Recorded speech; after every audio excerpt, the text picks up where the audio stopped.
India is still going through an increase in the number of cases that are being identified with COVID-19, and as such, it's a bit too early and a little premature to start thinking about what the impact may be, because we are continuing to see lockdown.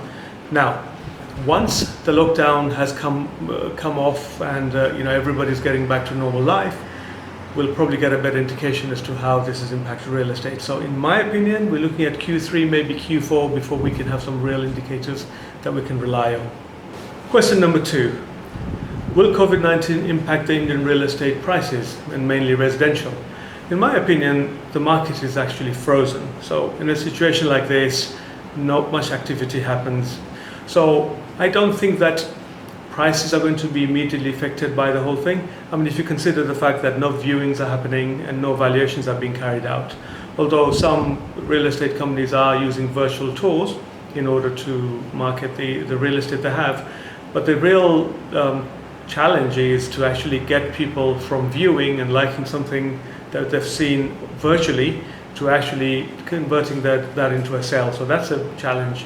Question number 3. How has the home buying sentiment in India been affected by COVID-19? I don't believe that the real estate market is subject to sentiments, especially not to a short-term sentiment such as COVID-19. Real estate is looked upon as a long-term investment and generally lags behind all the other different assets that people invest in. So I think people who invest in real estate know it's a long-term investment and generally is not impacted by the short-term movements in the market. Question number 4. What lies ahead for the Indian real estate sector?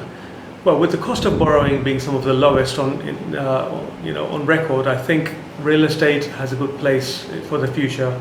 Real estate will become more and more affordable for families, and as a result, I think Indian real estate market will continue to thrive in 21, 22, 23.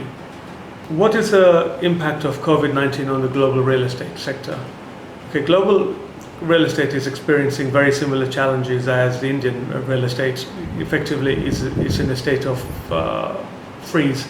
Now, if you consider that globally the supply of real estate is being outstripped by the demand, I think the future for real estate will continue to remain strong. Also coupled with the fact that this is a coordinated